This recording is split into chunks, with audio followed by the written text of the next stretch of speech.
राशिद मिन्हास, एक ऐसा नाम जो आज भी कौम के दिलों में जिंदा है। सिर्फ 20 साल की उम्र थी इस बहादुर नौजवान की जब उसने अपनी जान कुर्बान करके दुश्मन के नापाक इरादे खाक में मिला दिए। ये 20 अगस्त 1971 की बात है।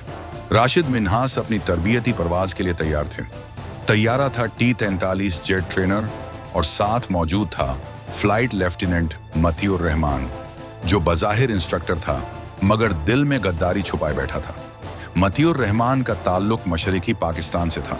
वह पहले ही पाकिस्तान एयरफोर्स से दिल से वफादारी तोड़ चुका था और बांग्लादेश के हामियों और भारतीय एजेंसियों से राब्ते में आ चुका था।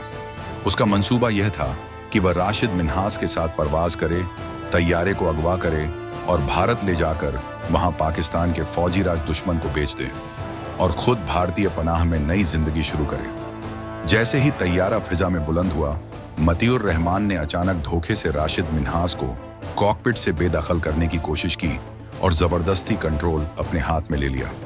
लेकिन वह राशिद मिन्हास को नहीं जानता था, वह जवान जिसके सीने में जज्बा ए शहादत धड़कता था। राशिद ने फौरन सूरत हाल को भांप लिया। फिजा में ही दोनों के दरमियान कशमकश शुरू हो गई।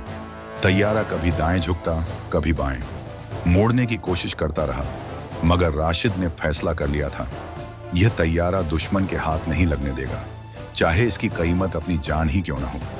आखिरकार राशिद मिन्हास ने वह कदम उठाया जो सिर्फ तारीख के अजीम सिपाही ही उठाते हैं। उसने तैयारे का रुख जमीन की तरफ मोड़ दिया और सिंध के इलाके ठट्ठा के करीब एक जोरदार धमाके के साथ तैयारा जमीन से टकरा गया। दोनों जां बहक हो गए, लेकिन राशिद जीत गया। उसने दुश्मन के इरादे दफन कर दिए। पाकिस्तान ने राशिद मिन्हास की इस कुर्बानी को सलाम पेश किया और उसे बादत शहादत निशान ए हैदर से नवाजा। पाकिस्तान का सबसे बड़ा फौजी एजाज। वह पाकिस्तान एयरफोर्स का पहला और वाहिद पायलट है जिसे यह एजाज मिला, और सबसे कम उम्र शहीद भी। मगर कहानी यहाँ खत्म नहीं होती।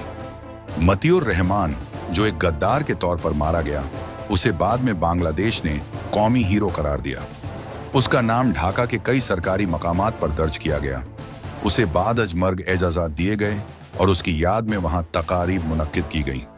बांग्लादेश में वह एक हीरो बन गया, लेकिन पाकिस्तान की सरजमीन पर वह सिर्फ एक गद्दार के नाम से जाना जाता है। एक ऐसा शख्स जो वतन का बेटा बनने के बजाय दुश्मन का आलेकार बन गया। राशिद मिन्हास, तुमने जो कुर्बानी दी वह इस कौम के माथे का झूमर है। तुम्हारा नाम हमेशा जिंदा रहेगा। तुमने हमें यह सिखाया कि वतन की हिफाजत सिर्फ बंदूक से नहीं, गैरत, जज्बे और कुर्बानी से भी की जाती है। कभी कभी मौत भी अमर कर जाती है। राशिद मिन्हास, तुम हमारी तारीख हो, तुम हमारी पहचान हो।